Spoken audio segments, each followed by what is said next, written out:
Jubilee hills లోని పలు రెస్టారెంట్లలో ఫుడ్ సేఫ్టీ అధికారులు తనిఖీలు నిర్వహించారు.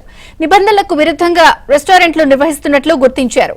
ఆహారంలో హానికరమైన సిట్రిక్ యాసిడ్ వాడుతున్నట్లు కూడా గుర్తించారు. మోతాదుకు మించి ఫుడ్ కలర్స్, టేస్టింగ్ సాల్ట్ ను వినియోగిస్తున్నారు.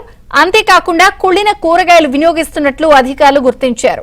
కిచెన్ లో బొద్దింకలు, ఎలకలతో పాటు గడువు ముగిసిన పదార్థాలు వాడుతున్నట్లు గుర్తించారు. Posh Nosh lounge and bar, cake the Hatti రెస్టారెంట్లు నిబంధనలు పాటించలేదని గుర్తించారు.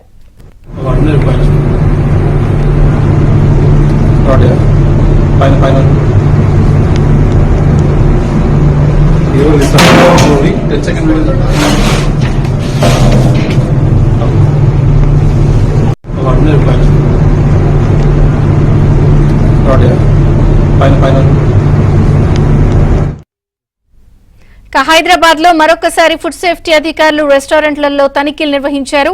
వాడకూడని హానికరమైన పదార్థాలను కూడా వినియోగిస్తున్నట్టుగా అధికారులు ఈ ఇన్స్పెక్షన్ లో తెలిసింది. పూర్తి సమాచారం మా ప్రతినిధి నుమాన్ అందిస్తారు. నుమాన్.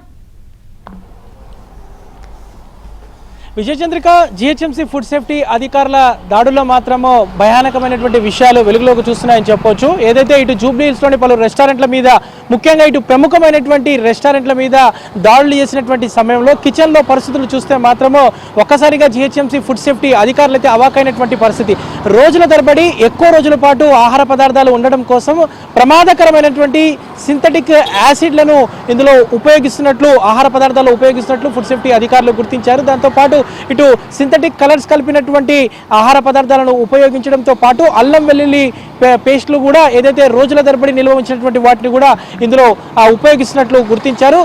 కేక్ ది హట్టి ఏదైతే ఈ రెస్టారెంట్ ఉందో, సో ఈ రెస్టారెంట్ ప్రముఖమైనటువంటి రెస్టారెంట్, దాంతోపాటు కొన్ని బార్స్ అండ్ రెస్టారెంట్స్ మీద కూడా తనిఖీలు చేసినటువంటి నేపథ్యంలో ఆ కిచెన్స్ లో చూస్తే మొత్తము బొద్దింకలు, ఎలుకలు అయితే దర్శనమిచ్చినటువంటి పరిస్థితి మనకు కనిపిస్తుంది. ప్రమాదకరమైనటువంటి సిట్రిక్ యాసిడ్, అంటే ఈ సిట్రిక్ యాసిడ్ ఇందులో ఆహార పదార్థాల్లో కలపడం వల్ల రోజుల తరబడి ఏదైతే chicken, mutton, fish, prawns, paneer వీటి నిల్వ ఉంచడానికి అవకాశం ఉంటుంది. కాబట్టి వీటిని మోతాదుకి మించి ఉపయోగిస్తున్నారు. అసలు వాస్తవానికి ఇలాంటి ప్రమాదకరమైనటువంటి కెమికల్స్ ని ఆహార పదార్థాలు ఉపయోగించకూడదు, నిషేధం. అయినప్పటికీ కూడా ఇటు ఫుడ్ సేఫ్టీ నిబంధనలు పూర్తిగా గాలికి వదిలేసి నిబంధనలకు విరుద్ధంగా ఏదైతే ఆహార పదార్థాల్లో వీటిని వినియోగిస్తున్నట్టు ఫుడ్ సేఫ్టీ అధికారులు గుర్తించారు. ప్రస్తుతం ఏదైతే ఈ కేక్ ది హట్టి రెస్టారెంట్ సంబంధించినటువంటి ఫుడ్ లైసెన్స్ కూడా దాదాపు గడువు ముగిసి కూడా చాలా రోజులు అవుతున్నట్లు గుర్తించారు. దానికి సంబంధించి కూడా కేసులు నమోదు చేసినటువంటి పరిస్థితి ఉంది. సో ఇటు జూబ్లీ హిల్స్, బంజారా హిల్స్ లో ఉన్నటువంటి ప్రముఖ హోటల్స్, రెస్టారెంట్ల మీద కూడా ప్రస్తుతం అయితే నాన్ స్టాప్ గా దాడులు కొనసాగుతున్నటువంటి పరిస్థితి మనకు కనిపిస్తుందని చెప్పొచ్చు. విజయచంద్రిక.